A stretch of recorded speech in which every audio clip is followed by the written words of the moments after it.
Hey guys, tonight we saddle up with the Mongol pony couriers, those legendary lightly frostbitten messengers of the steppe. You're about to travel across freezing plains under sweeping skies with little more than a pouch of dried meat and a fermented drink that smells like your worst yogurt dream. There's no turning back, no room for luxury, and definitely no bathrooms. You're fast, you're shivering, and you're oddly full of dairy. You'll slosh across icy ground before sunrise, with breath freezing on your lips and your horse already annoyed that you woke him. Your fingers fumble with the reins, stiff from wind that cuts sharper than a tax collector's pen. And no, there's no central heating here, unless you count body heat from a somewhat disgruntled yak. So before you get comfortable, take a moment to like the video and subscribe, but only if you genuinely enjoy what I do here. And let me know in the comments where you're listening from and what time it is there. Now dim the lights, maybe turn on a fan for that soft background hum, and let's ease into tonight's journey together. You've barely begun your first ride across the Mongolian steppe when you notice something strange. It's so cold, the jug of milk tied to your saddle has turned to cheese. Not soft brie either. This is rock-hard, chisel-worthy survival cheese. Welcome to the diet of the Mongol courier. Delicious. Your job? Deliver messages. Fast. You're part of the Yam system, Genghis Khan's postal relay that spanned an empire. Sounds impressive until you realize you're doing it with no gloves, minimal pants, and an animal that farts constantly. But your mission is vital. Empires depended on your speed. Wars paused or ignited based on what you carried, usually a rolled-up scrap of parchment sealed with wax, tucked inside your sheepskin vest. A good place for it, honestly. Warm, but not too sweaty. You bump along the frozen grasslands, half asleep in the saddle, eyes squinting at nothing. The air is a dry kind of sharp, and the ground crunches under your horse's hooves. You don't steer much. Mongol ponies kind of know the way. You just sit there bouncing, chewing jerky that may or may not be from the last horse that didn't make the trip. Historians still argue whether the average courier was paid in coin, livestock, or simply tolerated gratitude. Some say it was honor enough to serve. Others note you also got permission to demand food and shelter at will, which is a fancy way of saying show up hungry and hope no one's grumpy. The food on this journey is memorable. You carry rule, those rock-solid milk curds you were gnawing earlier. Sour, hard as a bone and weirdly satisfying when your jaw's numb. There's dried meat too, borts, thin strips of beef or goat hung in the wind until it's leather. It doesn't rot. Nothing rots out here. Everything just freezes in place and waits for you to chew it into existence. You sip from a gourd of air egg, fermented mare's milk. It's fizzy, it's sour, it's probably still fermenting in your stomach right now. Mongol children drank it. Adults toasted with it. And if your horse gave birth recently, congrats, you've got a fresh batch. Don't question the hygiene. You've already licked icicles off your pony's mane. The day stretches forever. Flat plains to the left, mountains sulking in the distance, and you in the middle, playing a slow-motion game of don't fall asleep or you'll freeze. You pass grazing herds, some yak, some horses, some oddly suspicious sheep. No humans, just endless white, and wind that tries to turn your eyebrows into icicles. Now and then, you pass a marker, a pile of stones, maybe a sacred tree wrapped in blue ribbons. These ovu are both navigation aids and spiritual rest stops. You pause, toss a pebble onto the pile, murmur a blessing, or maybe just mutter, "Why is my cheese frozen again?" The pony beneath you breathes in clouds, hooves steady. Mongol ponies are small, stocky, and utterly unbothered by your complaints. They're practically wild. Left to graze year-round, they know how to break ice with their hooves to drink. Honestly, you're more of a guest on this ride than a rider. By evening, the sky turns violet and the cold deepens. Your breath thickens. The meat in your pouch is frozen into a solid brick. You consider sucking on it like a popsicle. This is your dinner. Mongol couriers didn't stop to cook. They nibbled while riding or during quick rests at relay stations. Fires? Rare. Time? Scarce. Napkins? Adorable idea. You wrap your cloak tighter.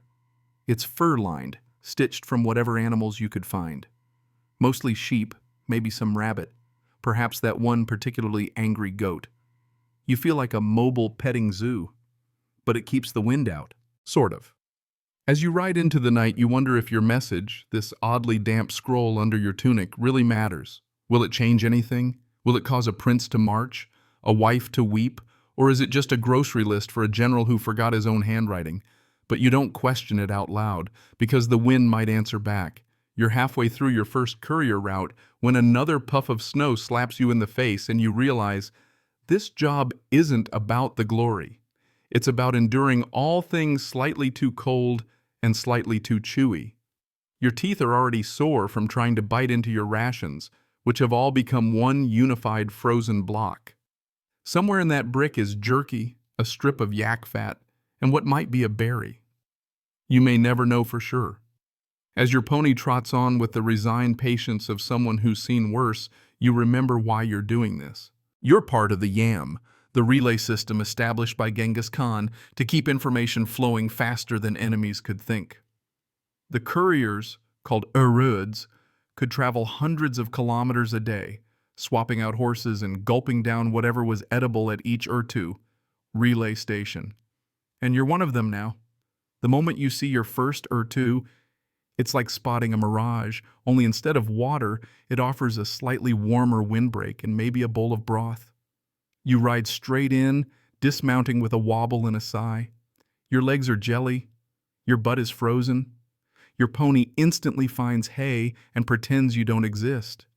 Inside the yurt, a weather-beaten attendant thrusts a bowl into your hands. It's steaming. A miracle. It's also mostly fat and bones, but you'd eat your own mitten if it were warm right now. The broth, likely made from boiled mutton and flavored with onion, or something trying its best to be onion, slides down your throat like liquid survival. It's greasy, salty, and somehow better than everything you've eaten this week. You swap horses here. That's the deal. Fresh mount, new urgency, no time to rest beyond a mouthful or two. You quickly stuff your saddlebag with another puck of arul, a string of dried intestines, high protein, let's not think too hard, and a strip of smoked meat. Then it's back out into the endless white. Historians still debate just how extensive the YAM network was. Some claim 25,000 stations, others suggest far fewer. What they agree on is that it was efficient, brutally so. A message could travel from Karakorum to the Caspian Sea in days. Kings envied this. And you're here, trotting across icy wastelands with frozen cheese to prove it worked. The wind howls again, as if to remind you that no matter how fast you go, winter will always arrive first.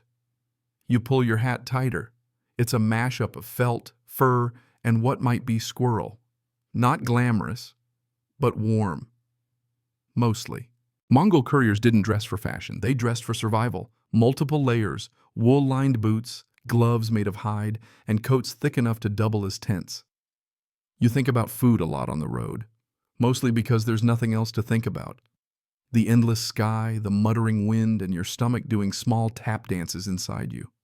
You pull out a chunk of borts, dried beef, sliced thin and left to cure in the open air. It's chewy, it has the consistency of sandal leather, but it's calorie-dense and will last forever. Some riders didn't even cook it. They tucked it under the saddle and let the horse's body heat soften it through the day.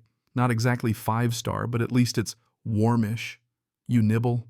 You ride. The pony doesn't complain. Mongol horses were bred for this. Resilient, compact, and as stoic as a rock. They can survive on sparse grass hidden beneath the snow. You still miss your pillow. As night falls, the stars explode across the sky. No city lights, no pollution. Just endless glimmering above you and the occasional soft snort from your mount. You make a small camp, dig into your supplies, and attempt to warm a lump of frozen millet with your breath. It doesn't work. Still, it's oddly peaceful, in a wind-chapped, extremely hungry way. You wrap your cloak tighter and think of the stories other riders told, how some carried royal decrees, others bore urgent warnings of war. One, it said, delivered a single rose from a Khan to a queen, still fresh thanks to the cold. Historians dispute that last one. But you like to believe it's true. Your pony shifts, half asleep, and so do you.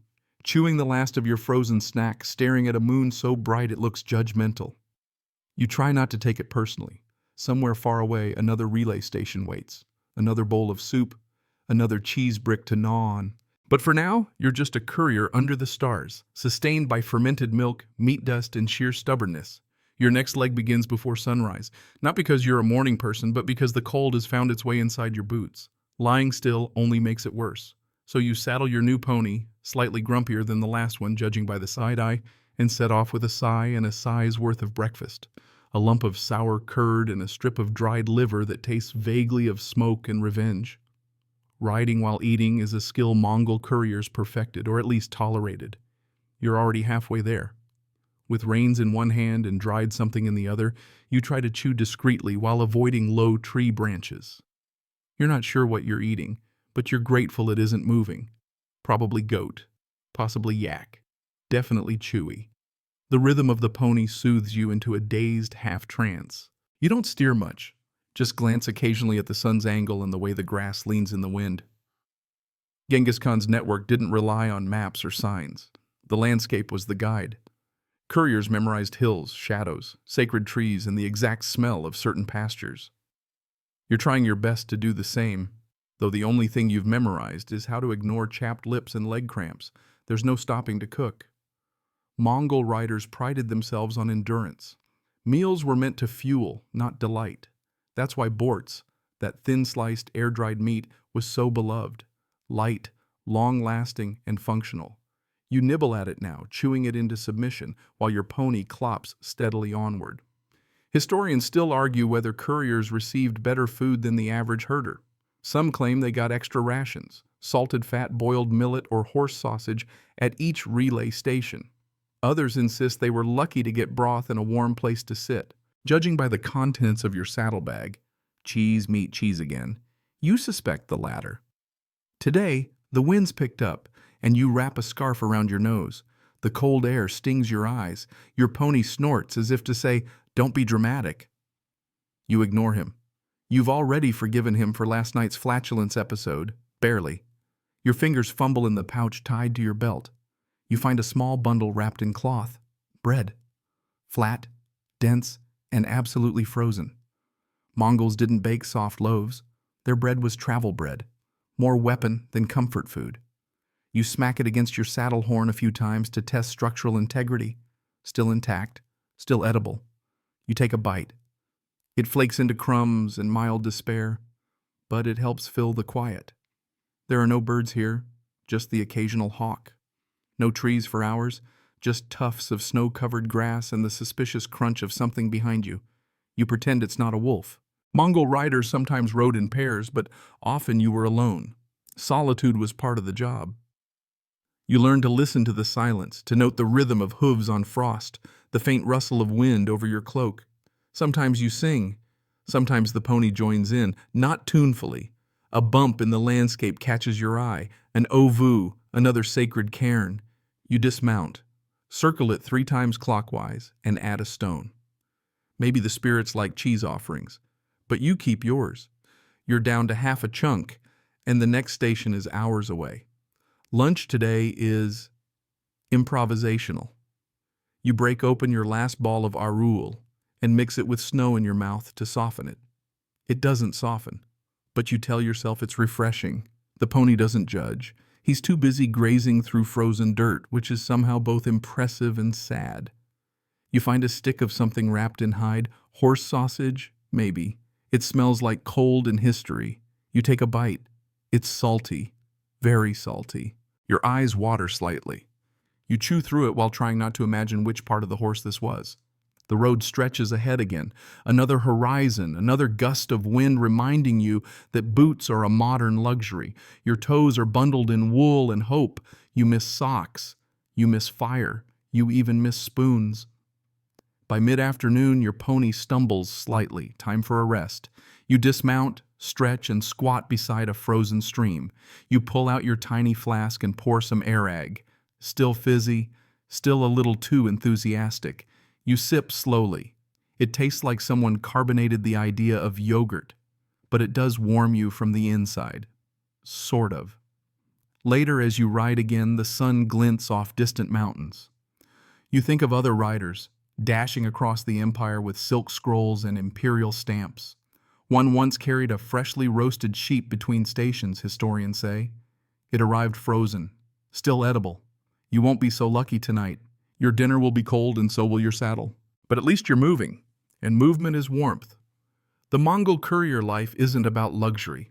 It's about endurance, invention, and the slightly masochistic enjoyment of cheese that doubles as a paperweight. Your pony sighs, you sigh back, and on you go. The sky deepens into a soft, dusky blue, and as the wind picks up, your cloak flaps like a flag behind you. You consider whether it's worth stopping for the night. But then you remember what shelter means on the steppe. A yurt, if you're lucky. A half-frozen depression in the earth if you're not. Either way, the wind will still find its way through.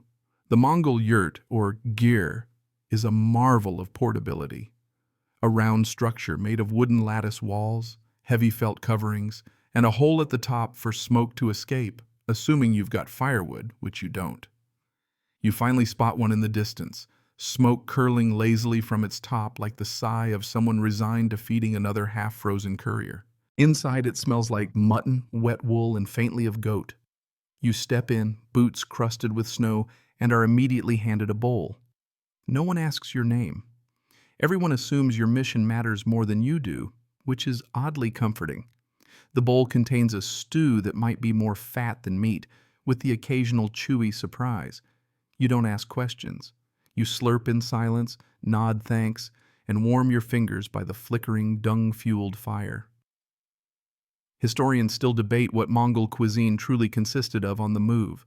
Some say the empire's riders relied mostly on dried protein and dairy. Others point to archaeological finds, bits of legumes, millet, even traces of fish in certain regions, suggesting the occasional luxury. Tonight you seem to have gotten the stew version of, we tried. You share the yurt with two other riders. One is snoring already. The other is polishing a saddle with what might be rendered yak grease. Your pony is outside, tied to a hitching post and covered in a blanket that looks no warmer than your eyebrows. You consider inviting him in. You do not. Before sleeping, you unwrap a final food offering from your pouch. Clotted cream. Or what used to be cream. Now it's a semi-solid puck of dairy ambition, swirled with hardened sugar and a layer of whatever that is on top. You scrape it with a flake of bread and pretend it's dessert. The result is both satisfying and morally ambiguous. You sleep wrapped in wool, pressed into the floor, one boot off and one on, just in case. Mongol riders didn't believe in comfort sleep. They believed in readiness. Your dreams are full of hooves and cheese wheels, which seems appropriate. You rise before dawn, welcomed again by the wind. Your face feels vaguely frozen in a grimace. You remount and begin the next segment, navigating by memory and the distant trail markers. Stone heaps, sacred ribbons, the occasional skull on a stick. Cheerful. Today's breakfast is optimistic. You fish out a hardened cake made from barley and fat, dense enough to injure small wildlife, if thrown.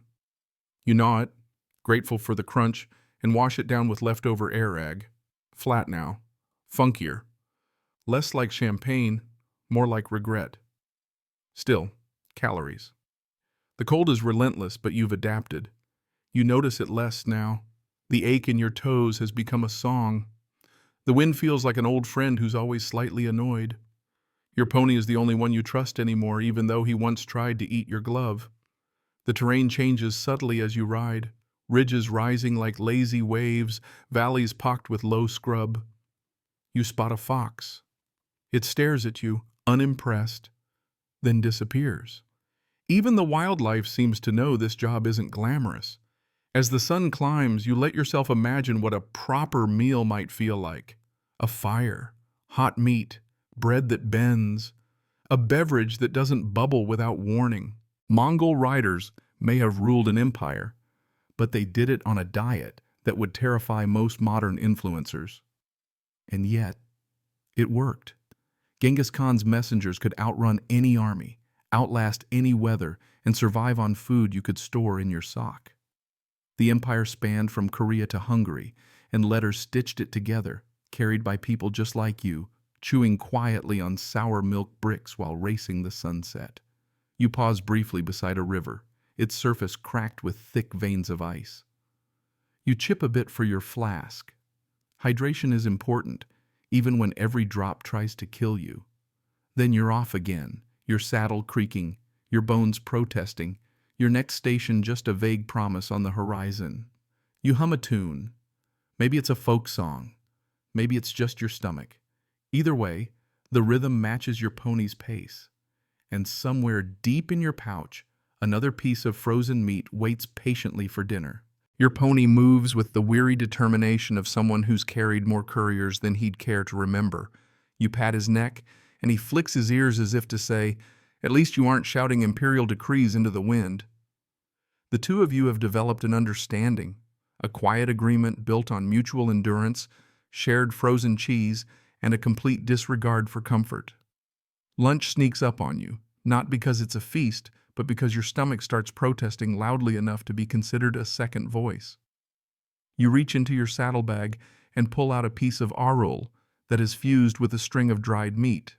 It's a culinary mystery, possibly a meal, possibly bait.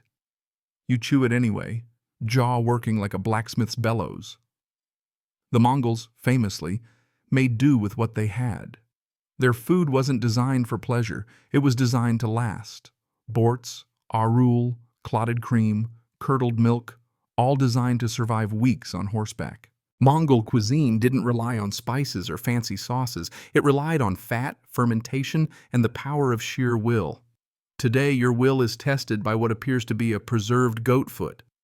It may have once been a delicacy. Now, it's just chewy. You contemplate whether you've already eaten a piece of saddle by mistake. Hard to say. As you ride, the horizon begins to ripple. Not with mirages, though those come later, but with the slow, undulating rise of hills that mark your approach to the next two. Relay stations are like lighthouses for landlocked wanderers. They're simple structures, often yurts or stone huts, staffed by officials who greet you with the exact level of enthusiasm you'd expect from people who feed messengers but never get to leave. This one offers a surprise: a steaming pot of suivan, stir-fried noodles with slivers of meat and bits of root vegetables. Historians still debate whether suivan was a courier staple or a rare treat. You don't care. You don't. You eat it with the reverence of someone discovering religion. It's hot. It's slightly greasy. You don't ask what kind of meat it is. Your host, a woman with eyebrows that could part fog, ladles out your portion without speaking. She slides a bowl of sour yogurt toward you. You nod gratefully, even as the yogurt tries to climb out of the bowl on its own. Fermentation is a fickle friend. The warmth revives you. For a moment, your joints ache less. Your hands thaw.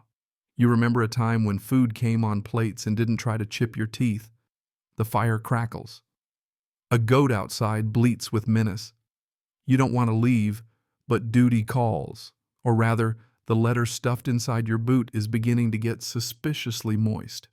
Back on the road, your new pony is marginally more enthusiastic than the last one. He trots with purpose, possibly because he knows the route, possibly because he thinks he's heading home. You don't correct him. The landscape shifts again, flatter now, windswept, littered with the ghosts of distant mountains. You can see for miles, and yet you feel like a single grain of rice lost in an endless bowl. The only constants are your breath, your heartbeat, and the unsettling presence of food items that continue to defy classification. You pull out a wrapped pouch and find something strange. A preserved egg. Not duck, not chicken. Something in between. It smells determined. You bite carefully. It crunches softly, then offers a burst of salt and confusion. Mongols sometimes buried eggs in ash or stored them in dried dung for slow curing.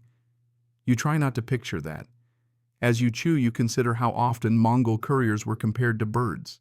Swift, tireless, loyal. And like birds, their food didn't require stoves. It only needed beak strength, or jaw strength, in your case. The sun begins its slow descent. You've made good time. You're not sure if you feel proud or just grateful your stomach hasn't mutinied. The air cools again, The clouds stretch into sleepy ribbons, and you reach for one final snack, a pouch of oats, dried curds made from boiled milk, grainy, tart, strangely comforting. You let it dissolve on your tongue as the wind settles, and the pony's steps slow. The horizon glows amber, and the cold feels a little less cruel. It might not be gourmet, but it's Mongol courier food. And tonight, that's enough. You wake to the sound of your pony snorting frost into the morning air, and you briefly wonder if it's still night. It is.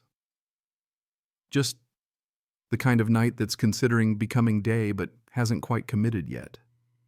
You rise from your curled-up shape beneath your cloak, limbs stiff, breath visible, and every bone filing a formal complaint. You stretch, crunching slightly like old leather. Breakfast is what's left of last night's noodle bundle, now one solid cold mass of calories and memories. You nibble it like a stubborn biscuit. At least it doesn't bite back. Your new pony, chosen from the Urtu herd, seems mildly horrified to be saddled this early. But he complies with a sigh and a stomp, and you set off again, tracing the pale track of hooves that vanish into the frosty grass. The morning is quiet, except for the wind, which, as always, has no off switch. There's no rush today, yet there's always urgency. That's the paradox of being a courier in the Mongol Empire. You're told to go fast, but survive. Speed is the goal, but so is arriving with all your fingers. And your letter. Especially the letter. You check for it again, tucked into your belt, still warm from being pressed against your body all night. It smells faintly of wool and mystery. Mid-morning hunger arrives like a subtle panic. You dig into your bag and retrieve your most enduring companion. Bortz. Yes, again. No, it hasn't improved, but you respect its consistency. You tear off a piece, chew thoughtfully, and contemplate its merits. Compact, virtually indestructible, and so dry it might predate the empire itself. Historians still argue about Bortz's actual preparation method. Was it air-dried on ropes or sun-dried on rooftops? Did they season it with anything? Or just trust the cold and wind to do all the work? What's agreed upon is that it could last for years. This particular piece might qualify for citizenship. As you ride, the cold softens slightly. You pass herds of wild ponies, free-roaming, shaggy, indifferent to your presence. They don't flinch. They've seen worse. You hum to yourself, a half-remembered tune from the last station, and the rhythm syncs with your pony's steps. Around noon, you find a shaded hollow and decide to stop for food, not because you're hungry, but because chewing gives your hands something to do. You dig through your provisions and find something unexpected, a leather pouch filled with crude, dried slices of sour cream, flat, brittle, and eye-wateringly tart. You try a bite. It tastes like the idea of yogurt being punished. Still, it's protein, and it sticks to your ribs like a good insult. You pair it with a piece of hard bread, also cold, also unforgiving. Mongol bread wasn't designed to be soft. It was designed to survive being dropped, sat on, frozen, thawed, and used as a coaster, possibly in that order. The pony grazes. You sit back against a rock, chewing with effort, and watch clouds drift across the sky like sheep late to a festival. The silence is vast, occasionally broken by your own digestive decisions. You reflect on the simplicity of it all. Mongol riders didn't need spice cabinets. Their food was basic. Milk, meat, fat, repeat. Dairy was the true lifeline. There's a reason so many Mongol snacks start with fermented. If it could be milked, it could be eaten. And usually it was. You once heard a story, maybe true, maybe not, about a courier who ran out of food and survived 5 days on horse blood.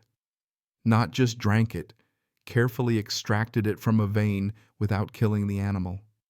A few sips a day, the horse survived. So did the rider. You hope you never have to find out if that works. A hawk cries overhead. You squint upward, shading your eyes. A good omen, or just hungry company. Either way, you pack up and mount again. By mid-afternoon, the terrain grows hilly and less forgiving. Your pony grunts as you climb, the saddle creaking beneath you. You feel every bump, every shift in weight. The food you just ate is trying to lodge itself in your memory and your esophagus. You reach into your pouch again and pull out something labeled only by smell, a pungent cheese ball coated in dried herbs, or maybe just dust. You sniff it. You regret sniffing it. You eat it anyway. Why? Because you're a courier. And because hunger has become a suggestion rather than a sensation. You crest a hill and catch your first glimpse of smoke in the distance. Another station. Another hot drink. Maybe soup. You're practically a gourmet critic by now. As the shadows lengthen, you descend toward the next warm bowl of questionable broth. Your pouch is lighter. Your pony is steady. And your stomach is negotiating. By the time you reach the station, the sun is dipped low enough to turn everything copper. Your pony, ever the professional, trots into the yard without instruction. He knows this drill. You both do. The too this time is slightly larger, 2 yurts, 1 shed, and a smokehouse of some kind. That's promising. Smoke means food. Maybe not fresh food, but at least warm. You dismount, stretch your legs with a pained grunt, and hand your reins to the attendant, who greets you with a nod that says, "I respect you, but not enough to ask your name." Inside it's warm. The felt walls hum with firelight, and a pot bubbles in the center. You're handed a bowl before you even sit. The smell hits first. Fatty broth, onion, and something floral. Could be thyme, could be goat fur. You sip it anyway. It tastes like warmth and possibly hooves. You're not alone. 2 other couriers sit nearby. One is missing an eyebrow. The other is whittling a spoon out of bone. They nod at you. That's enough for friendship on the step. Tonight's main dish is a curious one. Bortsog, deep-fried dough, vaguely sweet, served with a smear of thick cream and a warning look from the cook. It's dessert, Mongol style. You bite in, expecting softness. What you get is more like pastry armor. Still, it pairs well with the hot broth. You dunk, you chew, you try not to let your molars rebel. Historians still argue whether bortsog was common courier fare or a treat reserved for special visitors. If it was special, no one here seems to know. They're already on their 3rd helping, and the cook is wielding the ladle like a club. The air is thick with wood smoke and shared exhaustion. One courier retells the story of a rider who outran a snowstorm by switching horses 6 times in a single day, only to be stopped by a river that froze in front of him. Whether it's true doesn't matter. The rhythm of the story soothes you. It's part of the culture, like fermented milk and casual hypothermia. You wrap yourself in your cloak and drift into half-sleep, listening to the murmur of wind outside and the occasional cough from someone dreaming of warmer yurts. Your pony rests nearby, still saddled, just in case. Mongol riders didn't get to relax for long. A new message could arrive at any moment. At dawn, you're up again. Another switch, another pony, another letter. This one sealed with blue wax and stamped with a crest you can't place.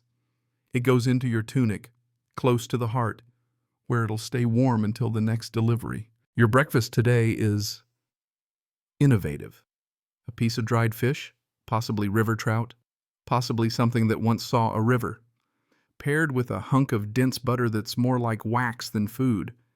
You slice off a bit with your knife, slap it onto a piece of bread, and chew meditatively. The fish is dry. The butter is cold. Together they're survivable. Your hosts offer a drink, sute tsai, or milk tea. Finally. It's salty, not sweet. Just how Mongols like it. Boiled milk, water, salt, maybe a hint of green tea leaves if they're feeling fancy. It's less of a beverage and more of a broth you can drink. But it's warm, it's comforting, and you savor it like a monk savoring enlightenment. You ride out under a sky the color of bone, clutching the last of your bortsog in one mittened hand. It's become slightly softer overnight. Maybe it aged into palatability, or maybe you're just desperate enough to hallucinate texture. Either way, it's going down. The terrain today is flatter, open, and so silent you hear your heartbeat in your ears.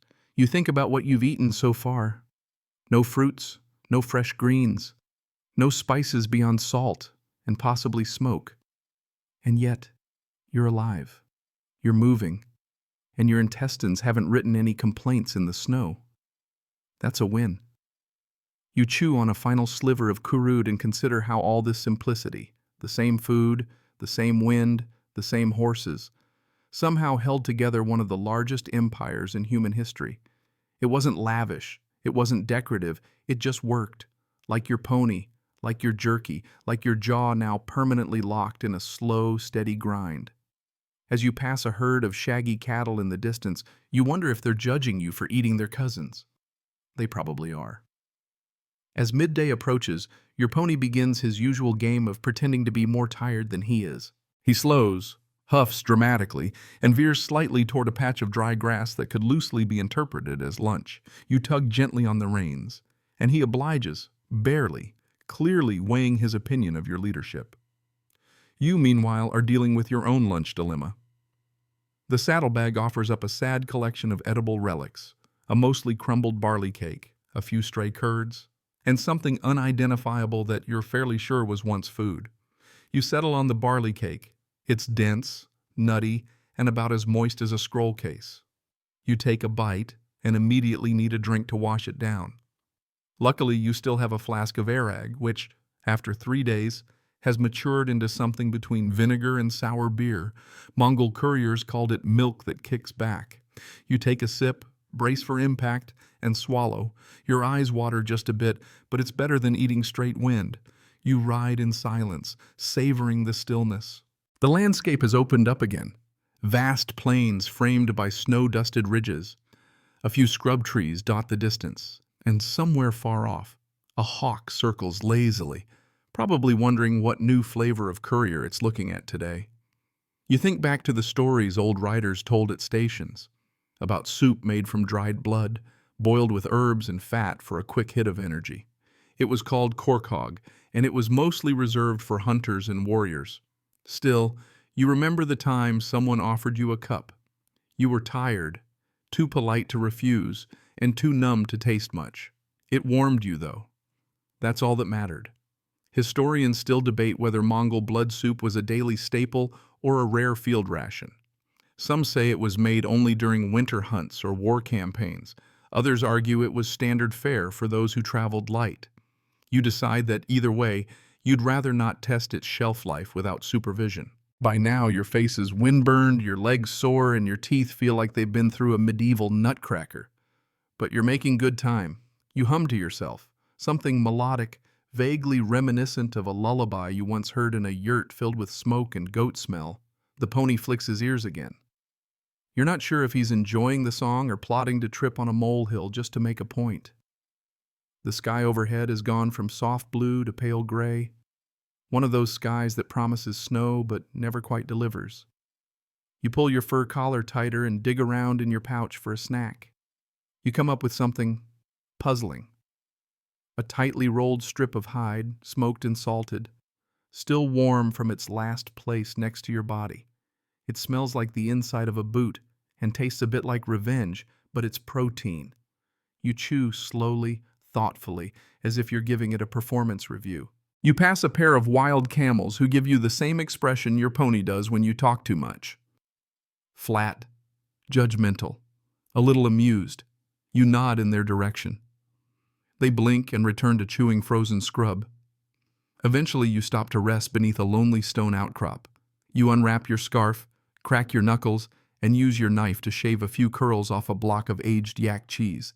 It's bitter, almost spicy, and so dry it might spark if you bite too fast. Still, it fills you. Mongol cheeses were notoriously long-lasting and made to withstand all climates, digestion optional. Somewhere nearby, you hear the flutter of prayer flags, a sign that another ovu is close. You ride over, dismount, and add a stone to the sacred pile. You whisper a quick thanks, not just for safe travel, but for cheese that didn't break a tooth. You mount again, your body half settled into the rhythm of the saddle. There's something about long rides, something meditative. Your world narrows to hooves, breath, sky, and whatever you're chewing. You're starting to understand how Mongol couriers lived like this for years. As the sun begins to tilt, you take a last swig from your flask. The arag is now so strong it could be used as horse polish. You raise your eyebrows in admiration. Fermentation truly is a mysterious friend. You ride on, wind tugging at your cloak, your pony sure-footed on the hard ground. You're cold, yes, hungry, slightly, but alive. And in this world, that's the best kind of full. By late afternoon, your shadow stretches across the ground like a lazy scarf, and your pony has started to sneeze for no reason you can determine. Maybe it's dust. Maybe it's performance art. Either way, you both need a break. But breaks in courier life are relative. You stop for exactly as long as it takes to gnaw something edible and resaddle a new horse. This time, the snack is one of your last Arul balls, harder than stone, sourer than a disappointed ant, and so dry that even the wind seems to cough when it touches it. You pop it into your mouth and let your molars do their best. Chewing Arul is less of a food experience and more of a time commitment. You pass another marker stone with blue ribbons fluttering in the breeze. Mongol riders believed these ovusites protected travelers and brought luck, especially if you circled them clockwise and left a small offering. You dismount with the grace of someone who's lost all sensation in their knees, dig into your pouch, and leave behind the noble remains of a milk curd you didn't plan to finish anyway. The wind lifts slightly, maybe approving your offering, or maybe laughing. Your next stretch of land is colder, flatter, and lonelier. You wonder if this route has seen many riders lately. The hoofprints are old. The air carries no smoke. It's just you, your pony, and the echo of hooves ticking across the endless grass. You chew a strip of borts, this one tougher than usual, possibly over-dried or possibly aged into a new species. You tear it in half and feed some to the pony. He doesn't even sniff, just eats it like hay that had a difficult childhood. Historians still argue whether Mongol riders were expected to share rations with their mounts. Some say no. Others claim it was common practice during long trips where the pony's health directly determined the rider's survival. You're just glad he's not trying to eat you yet. The wind picks up again, and you feel your scarf tighten where it's knotted against your collarbone. You readjust. Mongol couriers didn't have a wardrobe. They had layers. Fur-lined cloaks, wool tunics, leather boots stuffed with felt. Everything smelled like animal and effort. And you? You now smell like cheese, smoke, and dried destiny. You reach a low ravine just as the light fades into that oddly purple stage between afternoon and evening. A small stream cuts across the land, half frozen, with icy edges curling like fish scales.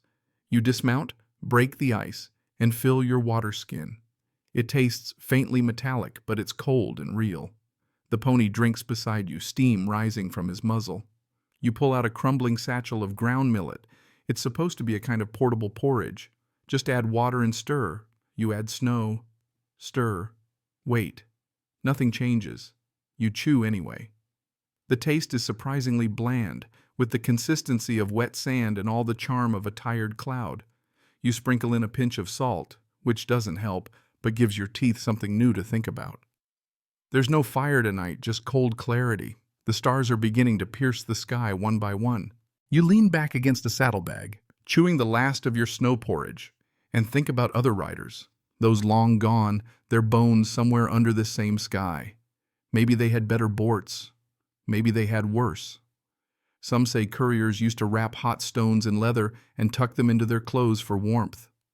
Others claim they rode with small, fire-heated bricks tied to their saddles. You have neither, just the pony's body heat in your thick coat, which now crinkles slightly when you move, possibly frozen in key locations. As you ride again, your stomach settles into that quiet state between full and forgotten. You don't feel hunger anymore, just the rhythm of survival, the constant balancing act of calories in, cold out. You pass a hollow that might once have held a yurt.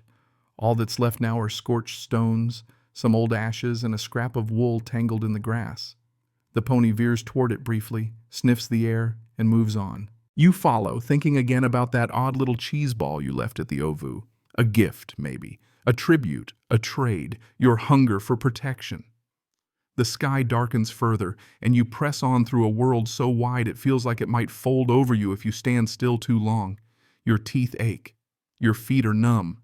Your jaw is tired. But your letter is dry, your pony is steady, and your path, however cold, is still open. You wake in the dark, your breath suspended in the air like a foggy whisper. It's hard to tell what time it is, but your instincts and the sharp chill gnawing at your nose tell you it's just before dawn. The pony has curled himself into a shaggy, hay-smelling ball of heat beside you. You make a note to thank him later with a less aggressive grooming session. You sit up slowly, bones cracking in a way that suggests they've joined a union and are staging a protest. Breakfast is light and uninspired, a flat square of fried dough from 2 stations ago, now more abstract crunch than pastry, paired with a smear of what could generously be called butter, possibly sheep-based, possibly regret-based, but you eat it, of course you do. Mongol couriers didn't have the luxury of pickiness. The day ahead is long, the road uncertain, and the only guarantee is that whatever you brought with you will be cold, chewy, and mildly unsettling. Once you've packed up, you mount your pony, who now sighs dramatically, as if being asked to haul your frozen self another 100 kilometers is the gravest injustice since hoof trimming. You pat him sympathetically, adjust your saddle, and set off toward the horizon.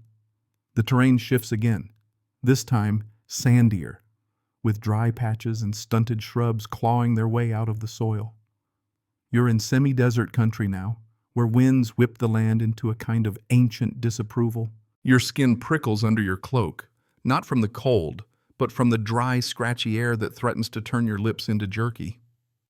You reach into your pouch and pull out today's questionable delicacy.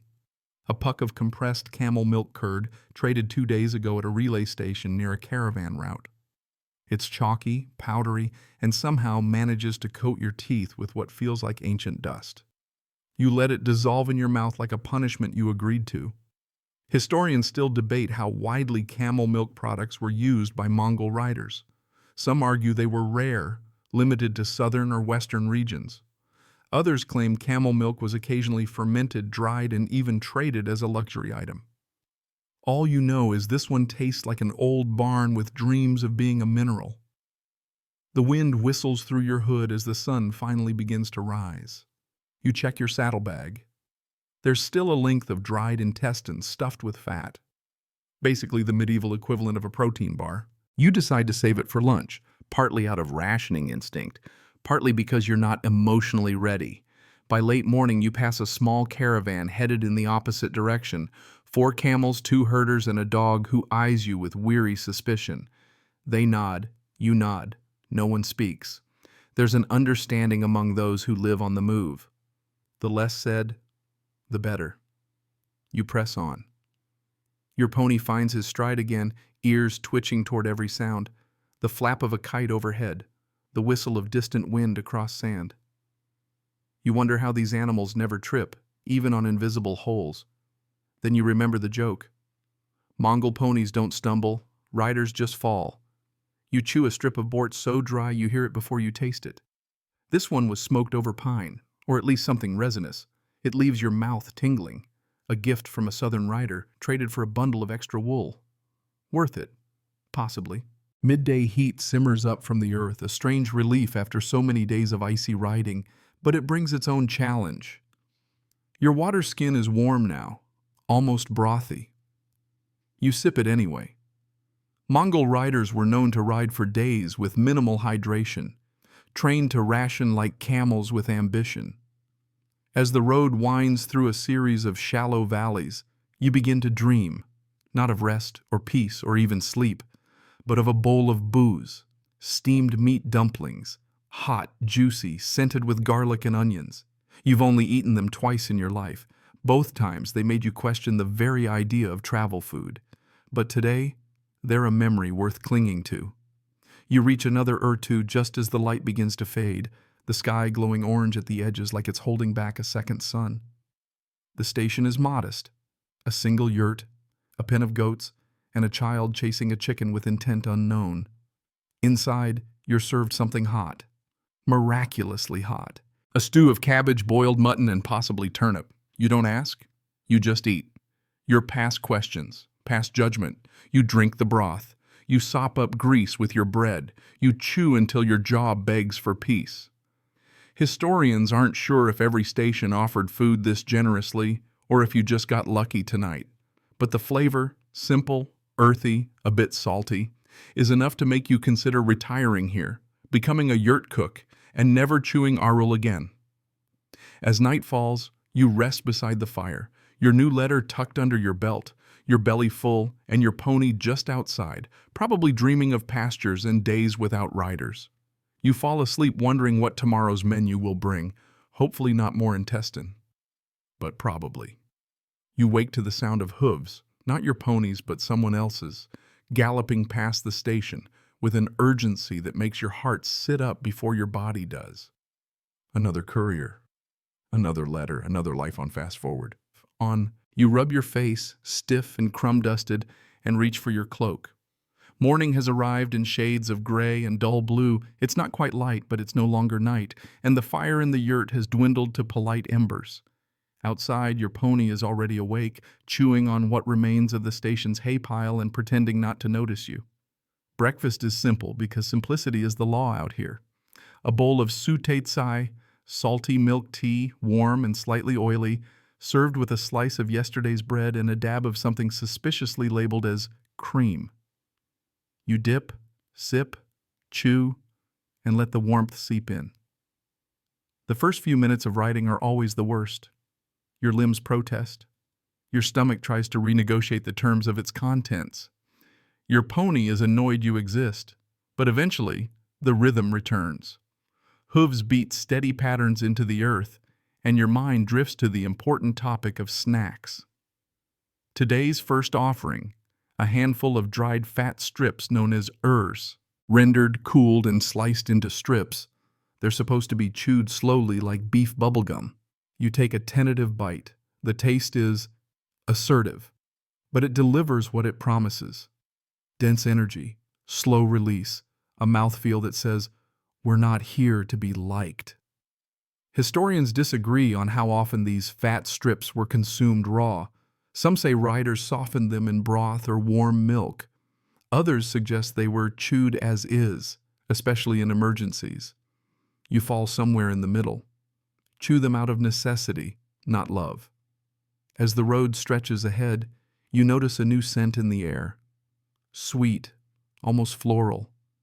You follow your nose and find a tiny patch of wild onion flowers growing along a frozen stream. You dismount, pick a few, and chew them thoughtfully. A rare flavor. A tiny reprieve. Nature's breath meant for someone who's lived on sour milk and dried liver for a week. By late morning, you crest a ridge and spot another rider approaching in the distance. As they get closer, you nod. Mutual acknowledgement between moving dots in a vast world. You both slow, trade brief greetings, and, more importantly, trade food. He hands you a slice of ulbuv, ceremonial fried cake layers with clotted cream. You give him a bundle of extra dried curds. The cake is stale, sweetish, and stacked like it's been assembled by a sleepy architect. But it's soft enough not to break a tooth, and that alone makes it a treasure.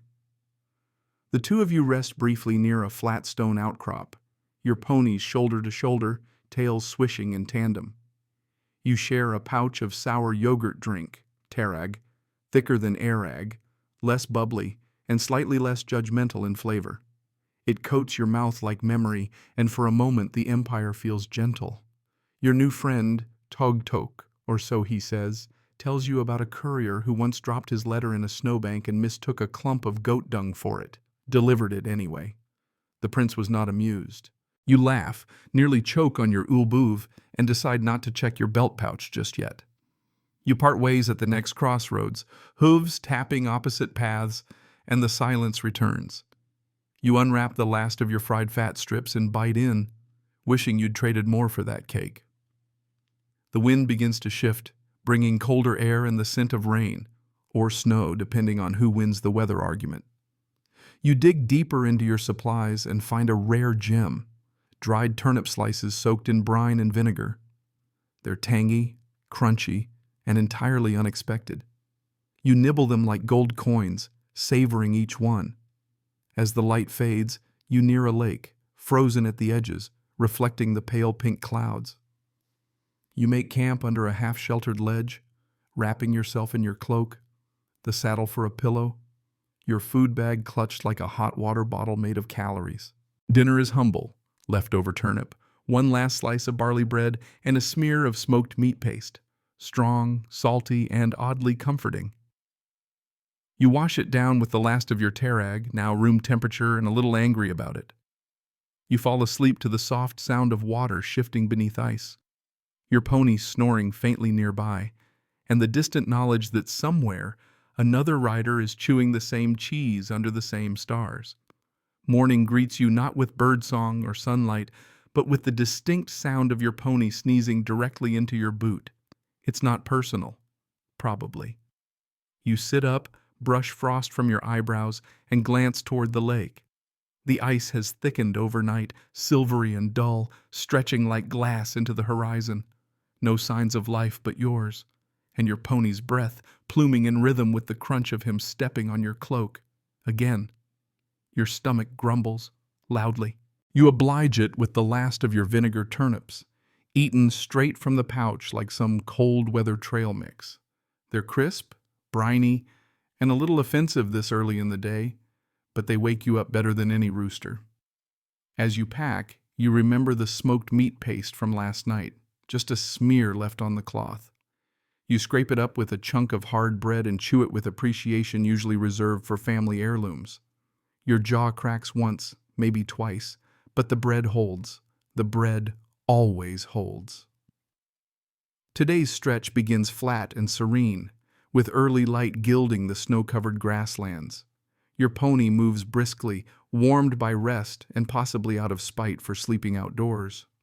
You offer him a sliver of dried beetroot traded weeks ago. He sniffs it and snorts. Fair. Around mid-morning you stop near a cluster of dry shrubs, more for the novelty of shade than any pressing need. You chew a stick of something unlabeled from your pouch, some kind of smoked sinew, dense and stringy, a bit like jerky made by someone who hates you. You chew anyway. Historians still can't agree on the origin of some of these courier rations. Dried sinew snacks appear in a few archaeological digs, but whether they were intended as food or failed bowstrings remains unclear. You decide you're eating history either way.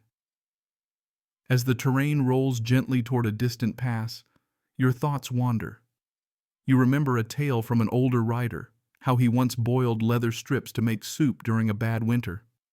Claimed it tasted just like boiled leather, but saltier. You wonder if you'd have done the same. You wonder if your current food qualifies.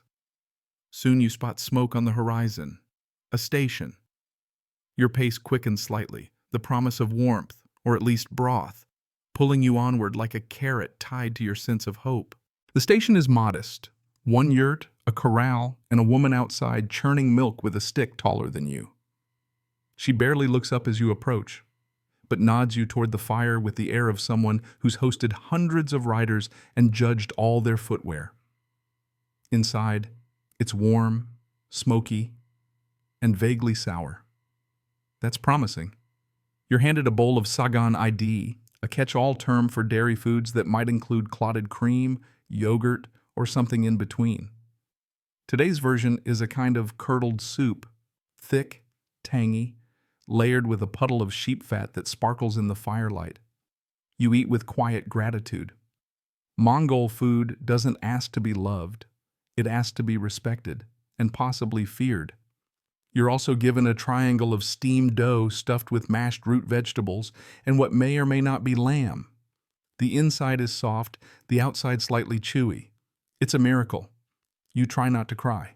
Your host offers a smile that lasts exactly 2 seconds, then returns to skimming curd from a pot like she's fighting a mild enemy. You rest for a while, sipping sautéed tsai from a cracked bowl, your pony snoozing outside with his chin resting in a bucket of hay. You feel momentarily human again. Almost. Before leaving, you trade a spare knife for a bundle of milk toffee, a rule rolled in sugar and dried in the sun. It's sweet, crumbly, and blessedly easy to chew. You tuck it safely into your pouch like a letter from home. The trail ahead rises gently, climbing into colder country again. The wind returns, sharper now, threading through your cloak like it paid rent. You chew your new toffee slowly, the sugar buzzing gently across your tongue. It's not filling, but it reminds you what flavor is. You pause at a high ridge to let the pony rest and watch the valley below. You see old tracks, older paths, ghost roads of couriers long past. You wonder what they ate, what they carried, what they dreamed of while chewing on milk curd and frozen soup. Your breath curls in the air. Your pouch is half empty. The letter still rides close to your ribs. You press on. The snow begins again just after midday. It's soft at first, lazy flakes spiraling out of a gray sky like they're trying to decide whether to land. You pull your hood up, but it doesn't help much. The snow collects on your shoulders, your pony's mane, even the letter tucked beneath your belt. Everything begins to look like it belongs to winter now. You pause briefly beneath a scrubby tree, its branches skeleton thin and creaking. The saddle creaks with you. You reach into your food pouch and produce something experimental. A flattened patty of oats and suet pressed together into a coin-shaped snack. It's dense, a little oily, and utterly without charm. But it warms your chest as you eat it, and that's all that matters now. Mongol riders didn't carry delicate food. They carried what survived: oats for energy, fat for warmth, and a little salt for the soul. Some historians argue that these early energy cakes were precursors to the field rations used centuries later in Europe. You believe it. This one tastes exactly like something made in a hurry and meant to last longer than your morale. You ride on. The wind picks up. The pony snorts once, then drops his head and pushes forward into the growing white. He doesn't care. Or maybe he does, but lacks the vocabulary. Either way, he's faster than you are at pretending this is fine. Your thoughts start to slow as the snow thickens. Time blurs. The landscape vanishes into a soft, blurry watercolor of white and shadow. The only sound is hooves, breath, and the faint rustle of dried rations knocking together in your pack. You pull out one of the milk toffees you traded for yesterday. It's still intact, even slightly warm from riding against your hip. You nibble. It's sweet, soft, blessedly chewable. Your tongue relaxes. You chew it like it's a secret. By early evening, the snow stops, just as abruptly as it started. The world emerges again, dusted and quiet. You reach another ovu, this one taller than usual, built high with stones and bits of discarded gear. You circle it 3 times on foot, leave a piece of arul, and whisper something that feels like thanks but sounds more like, "Please, no more wind." You mount again, and the path bends into a low valley. There's a village here, not just a station. You spot at least 5 yurts and a herd of sheep grazing through the snow. The smell of cooked meat curls through the air like a lullaby. Inside the station, you're offered something rare, a bowl of bantan, a flour-thickened soup made with fatty broth and scraps of lamb. It's hot, salty, and vaguely gluey, in the best possible way. You dip flatbread into it, soaking up fat until your fingers shine. It fills you fast, it warms your bones. You look around and see 2 other riders doing the same, heads down, chewing like it's the most serious job in the empire. Historians often overlook these moments in the great Mongol machine, the bowls of soup, the silent dinners, the unspoken unity between strangers on the same long road. But this is where the empire held together, not in palaces, but in yurts, with borrowed bread and stories exchanged between slurps. Later, you share a boiled dumpling with a child who stares at you like you're made of stories. The dumpling is full of mashed radish and mystery meat. You don't ask. You smile. You chew. Before bed, your host passes you a leather pouch. Inside, dried wild berries soaked in fermented cream. Tart, rich, almost too sharp. But you love it instantly. It's fruit, it's sugar, it's indulgence. You promise to guard it with your life. The yurt is warm that night. The fire doesn't falter. You fall asleep to the sound of someone quietly boiling more broth for tomorrow's soup, and your pony breathing outside, heavy and steady. And the letter? Still tucked under your belt, still warm, still waiting. The next morning greets you with a strange sensation. You're almost too warm. You blink groggily, still cocooned in a nest of wool blankets and fire-heated air, and for a moment you forget you're a courier. You could almost believe you've retired to a peaceful life as a professional soup taster. But then your host gently nudges your boots toward the flap of the yurt, and reality returns in the form of stiff knees and a slightly itchy tunic. Your pony, loyal and judgmental as ever, waits outside, He looks well-fed, smug even. You roll out of bed and prepare your body for motion. It resists. You feed it. It forgives, slightly. Breakfast is a bowl of hot millet porridge, thick with ghee and dotted with chopped dates.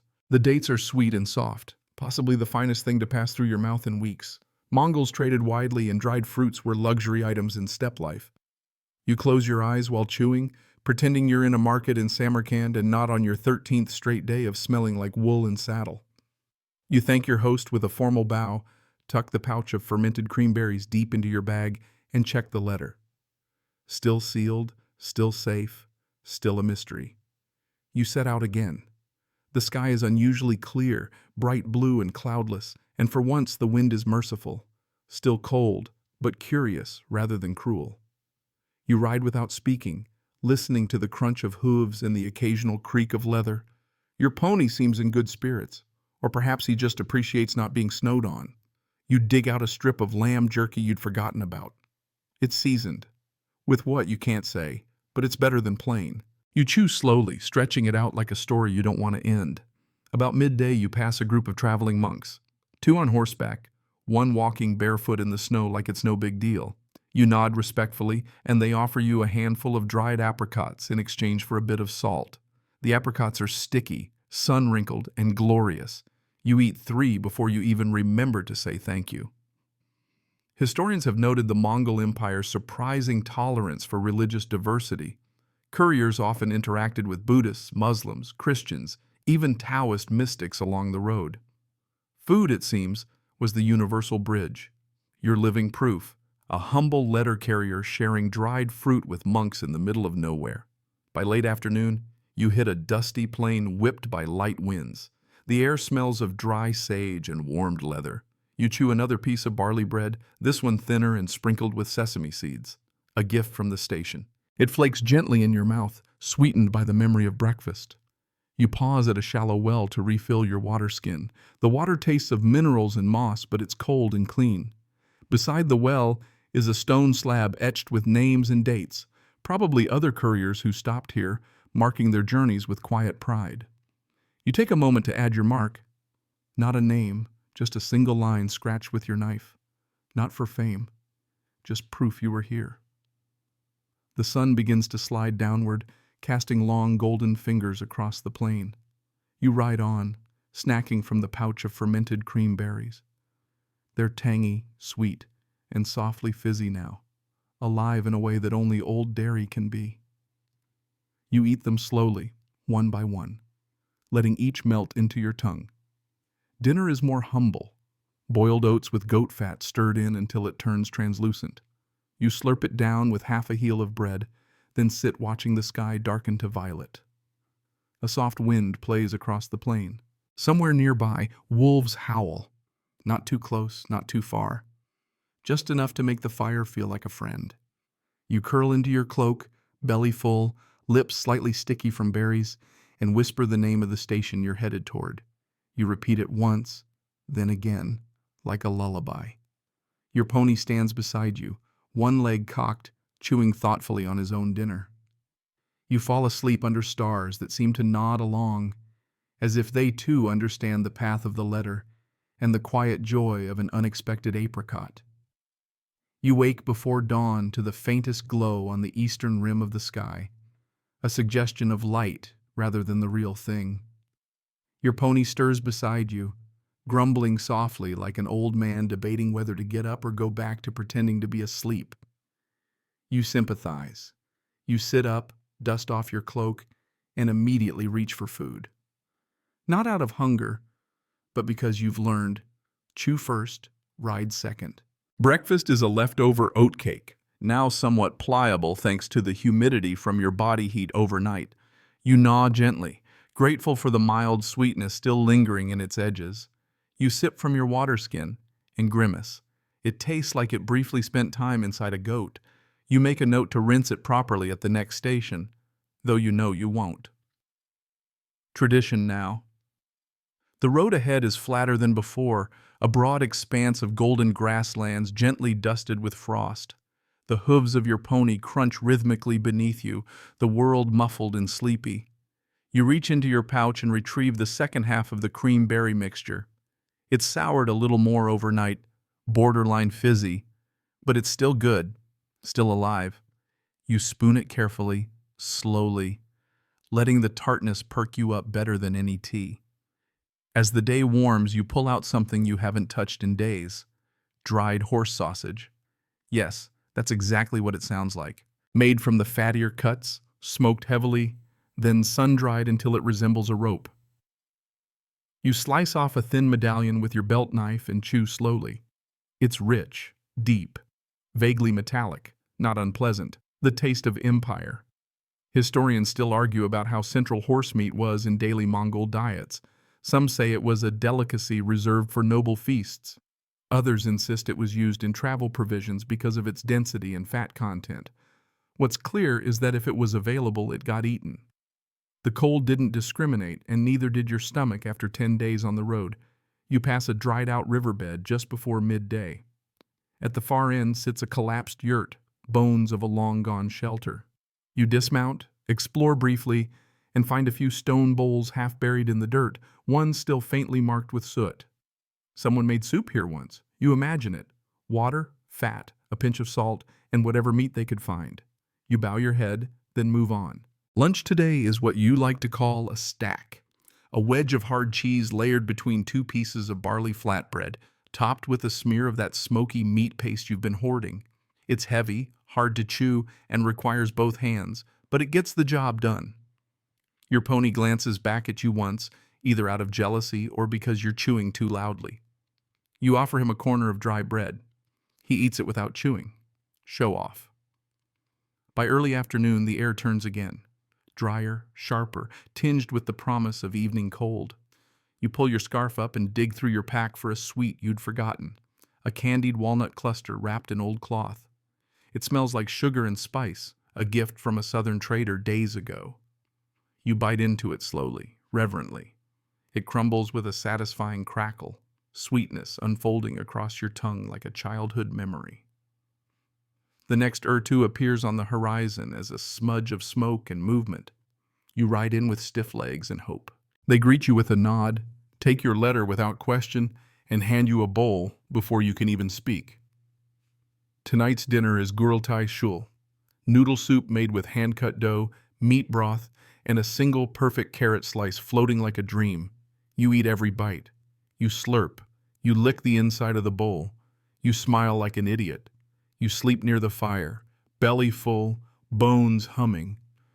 Your next letter waits beside your boots, sealed with red wax. Tomorrow you'll start again. Another road, another relay, another day of cheese, wind, and pony frowns. But for now, the only thing on your mind is the sweetness of that walnut and the way the broth tonight didn't try to kill you. Progress. The morning arrives in whispers, distant sheep bells, the creak of saddle leather, the soft hush of wind rolling across the steppe like a quiet suggestion. You blink your way awake to the dim orange light of coals still glowing in the center of the yurt. Your next letter, heavier than the last, sealed in stiff parchment and tied with a strip of red-dyed leather, sits exactly where you left it, waiting like a patient cat. You stretch, slowly. Your body's grown used to this rhythm. Wake, chew, ride, chew again, sleep. Repeat until the earth changes color. Breakfast today is a bowl of reheated noodle broth from last night's pot, now thicker and meatier after a night of simmering. The yurt cook stirs in clotted cream before serving it, which sounds odd until it hits your tongue. Suddenly it's rich, filling, vaguely luxurious. You're still chewing your second mouthful when someone presses a small square of fried dough into your palm. It's bortsog again, this time glazed with melted butter and a pinch of salt. You chew slowly, thoughtfully. You feel briefly royal. Your pony is already saddled by the time you step outside, the young stable hand giving you a knowing nod. He's strapped a small pouch of dried apples to the saddle horn, a gift. You make a mental note to pay it forward at the next station. If not in apples, then in some questionable form of dairy. You ride out under a sky so clean it looks scrubbed. The clouds today are delicate, painted in long streaks, as if someone dragged a brush lazily across the heavens. You reach for the apple pouch and pop one into your mouth. It's tart, leathery, and glorious. A flavor you haven't tasted in days. Your teeth sink into it like they've been waiting for fruit their entire lives. The steppe is flatter here, endless in all directions. Your pony trots briskly, full of confidence and possibly vengeance for yesterday's long climb. You reach into your food satchel around midday and find something wrapped in oilcloth. A lump of smoked curd mixed with ground millet and a hint of wild thyme. It smells earthy and strange. You eat it anyway. The texture is chalky. The taste is oddly familiar. You think of childhood. You think of nothing at all. You ride. Historians still argue about how much regional variation existed in Mongol courier diets. Some believe the food was nearly identical across routes. Simple, portable, repetitive. Others point to records of stews flavored with mountain herbs, dried wild berries folded into cheese, and the occasional appearance of camel sausage, depending on where you were. You believe both. Uniformity was survival. Variety was luck. Today, you're lucky. Mid-afternoon finds you at a frozen creek where you stop to refill your water skin and offer your pony a break. While he drinks, you unwrap another small parcel, a strip of spiced lamb marinated in fermented milk and rolled in powdered dried onion. It's sharp, salty, a little dangerous. You chew slowly and try not to cry. In a good way. You share the last of your dried apples with the pony. He snorts gratefully, or perhaps skeptically, and goes back to licking snow from a rock. The trail ahead grows narrower, twisting between low hills tufted with scrub grass and long dead trees. You begin to hum. Not a song exactly, but something rhythmic.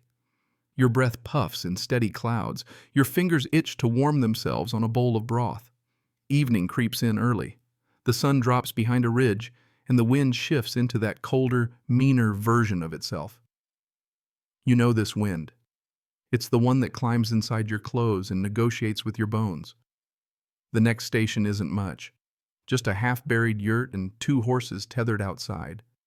Inside, the cook offers tsagan buda, boiled rice in milk with a lump of sheep fat melting in the center.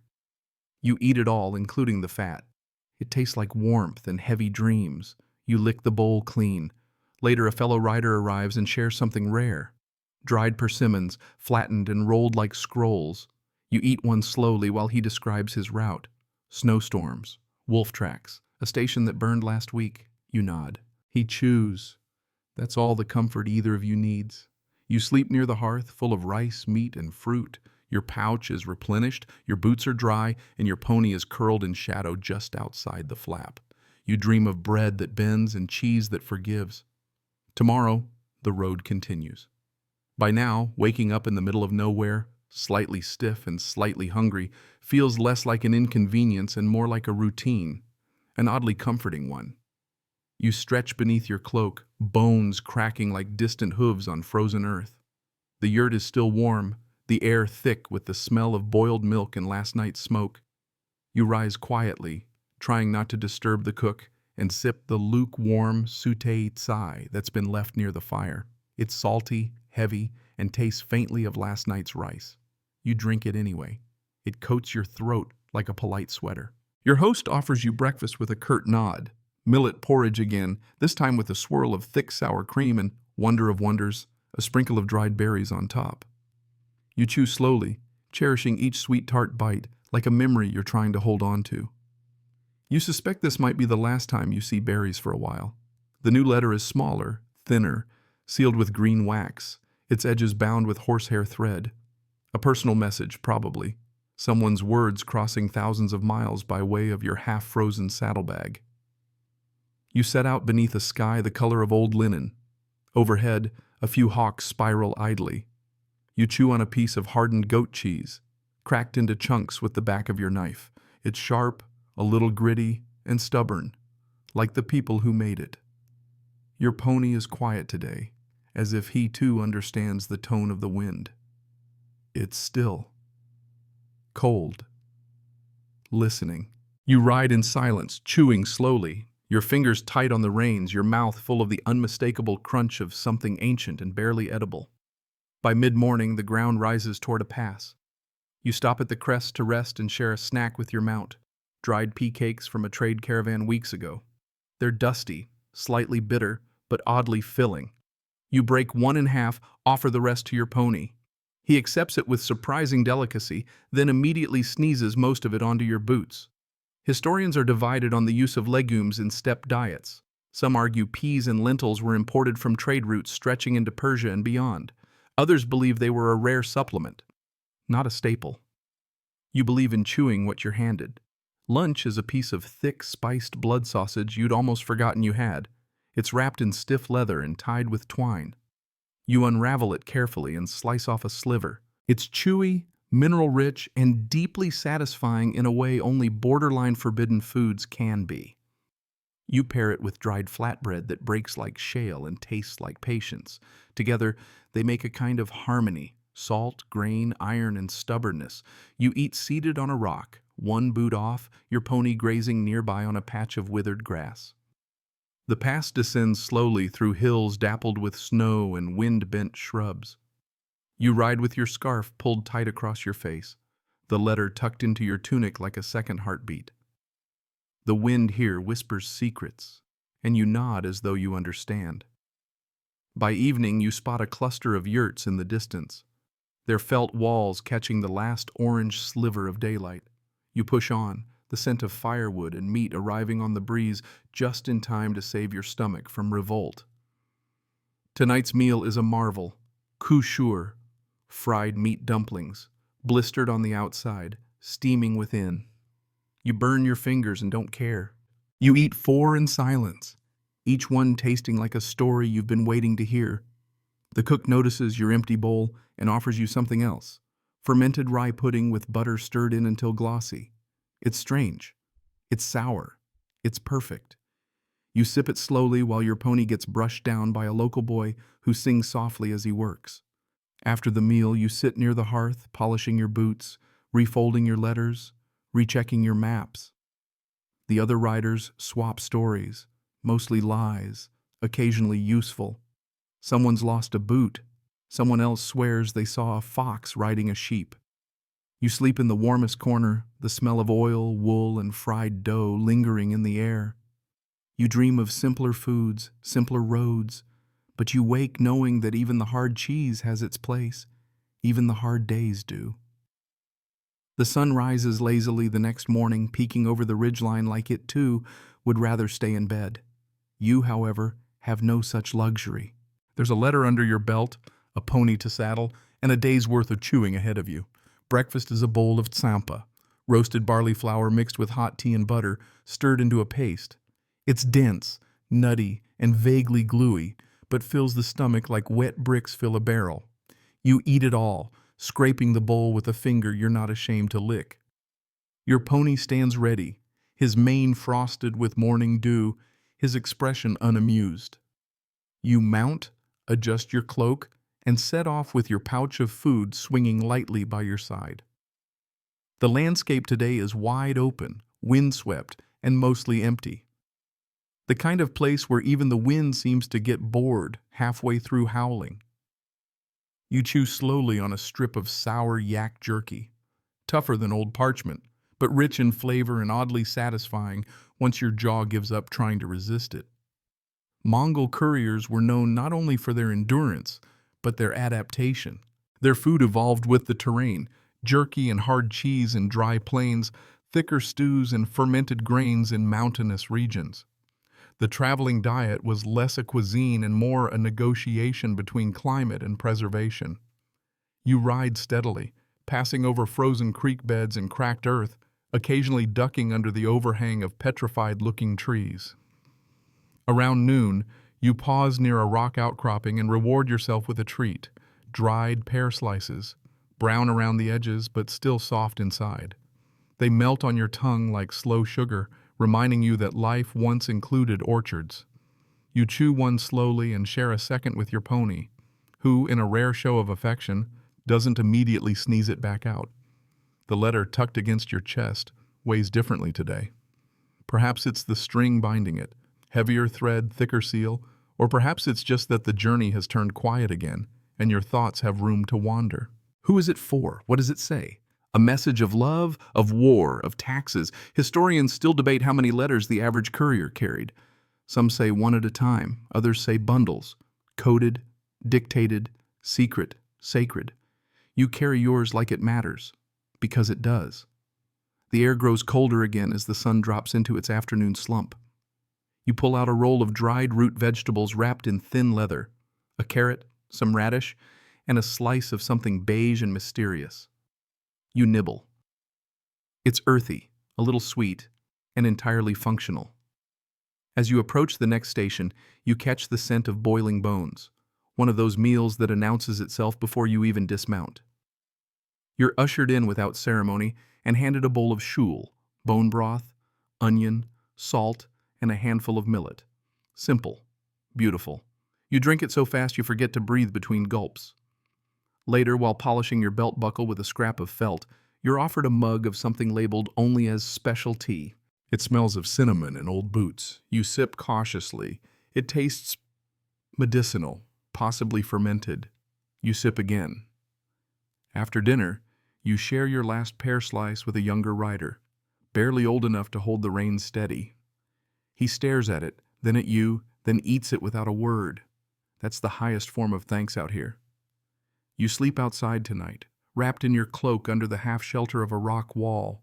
Your belly is warm, your pony is dozing, and the wind, for once, is simply passing by without judgment. Your dreams are filled with steaming soup, ripe fruit, and letters that unfold into music. You wake once in the night, not from cold or hunger, but from silence. It's a good silence. The wind has changed again. You can tell by the way it slides beneath your cloak like it's looking for something. Perhaps your patience. You grunt awake in the cold pre-dawn hush, roll your shoulders, and make your first executive decision of the day. Eat before thinking. Or your breakfast is a modest affair. Crumbs of barley bread, one last coin of dried goat cheese, and a mouthful of something that might once have been fruit leather. It's sharp, leathery, and sticks to your teeth in a way that makes you appreciate silence. You chew slowly, watching your breath drift like incense through the still morning air. The next leg of your route will take you over low hills and past several river crossings, risky in winter, when ice is a riddle no one wants to get wrong. You double-check the letter, still dry, still sealed, still safely against your chest like a secret that hasn't yet decided what it wants to be. You ride early. The world is quiet.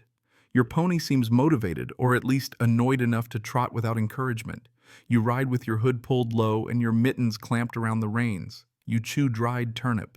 You chew out of habit now, eating not for hunger but because your jaw has become part of the engine. By midday, the terrain smooths out again into broad steps, golden brown and mostly frozen. You pause to drink from a stream, chip the ice with the butt of your knife, and refill your water skin with fingers that curse you with every motion. Today's luxury snack? A cold slab of ul bouv, ceremonial layer cake. Gone dense from time and travel, but still carrying hints of butter and age-old sugar. It's a wedding dish traditionally, but here, on the step, it's just food. You eat it slowly, like you're borrowing someone's memory. Historians note how ul bouv wasn't really meant for couriers, but anything edible that could be traded found its way into saddlebags. Someone probably gave it to you at a festive station, smiling, waving you off while tucking cake into your satchel like you were heading to a picnic rather than another 100 kilometers of frozen air and emotional numbness. The wind rises again. You lean into it. You've gotten good at leaning. As dusk falls, you reach your last major station before delivery. This one is busy. 4 ponies outside, smoke from 3 yurts, and a big iron pot boiling something that smells like melted ambition and lamb bones. You're welcomed with a nod and a bowl. It's goulash of sorts, chunky stew with meat, potatoes, and broad noodles thick enough to patch a saddle. You eat every spoonful. You suck the grease from the rim. You stare lovingly at the last bite before letting it go. After dinner, a local merchant shares dried gooseberries rolled in flour and pressed into little cubes.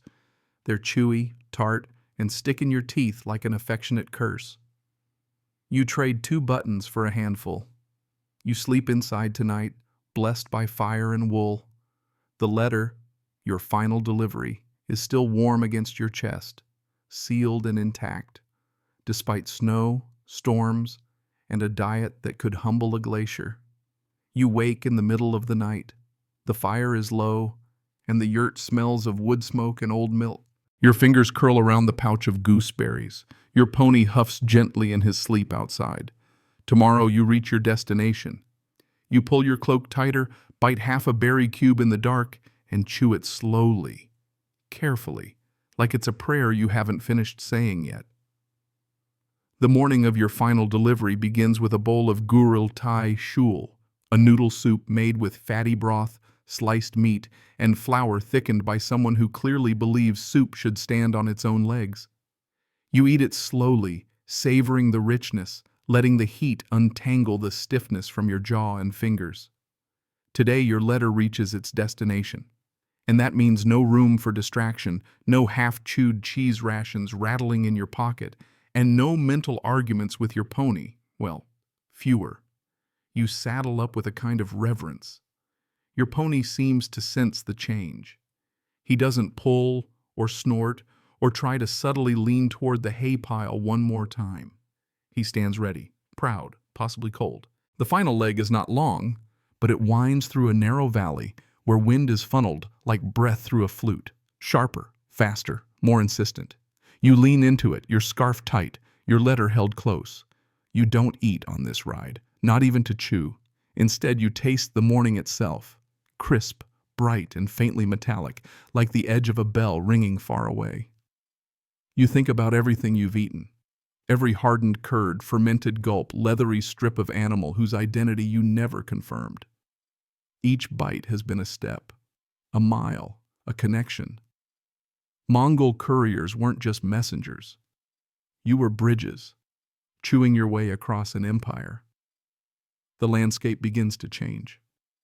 More cultivated, fewer herds, more people. Yurts become cabins, dirt becomes track. You begin to pass travelers who wave or stare. Some call out. One offers you dried persimmon slices. You nod but ride on. Not today. You crest the final rise and see it. A wooden gate flanked by guard towers, the entrance to a fortified estate. Smoke curls from chimneys, horses snort in neat corrals, banners hang stiff in the still air. This is your stop. You dismount, legs slow, slightly trembling. A guard steps forward, hand outstretched. You reach into your tunic, pull the letter free, and place it in his palm. That's it. No drums, no parade, just a nod, a thank you, and the offer of a place to rest. You decline, not out of pride, but ritual. One more station waits just outside the walls, an unofficial stop where couriers often meet to exchange what truly matters: food. You ride there now, slowly, pony relaxed, reins loose. A few other riders sit around a small fire, sharing the remains of their journeys: dried plums, goat ribs, hard cakes, questionable stews, and stories better remembered than believed. You're handed a piece of tarag-soaked bread, crusty and sour, topped with berry mash someone traded from the southern roots. You bite in, close your eyes, and chew. You listen to stories. You tell one. You stretch your legs beside the fire and unwrap one of your last milk toffee pieces. It's still sweet, still soft, still yours. Above, the stars begin to appear. They're quiet, and so are you. The job is done. The road behind you stretches through time, carried in crumbs and crusts and the memory of warmth. You lie back against your saddle, pony snoring gently behind you, belly full, mind still, and you let go. The stars blink softly now, scattered across the velvet sky. The fire at the station has died down to a faint red glow, and the voices of the other riders have dimmed, folded into the night. The wind has settled. The steppe no longer whispers or wails. It only breathes. You lie still beneath your cloak, the last bit of warmth from the soup lingering in your chest, and the taste of milk and berries fading gently from your tongue.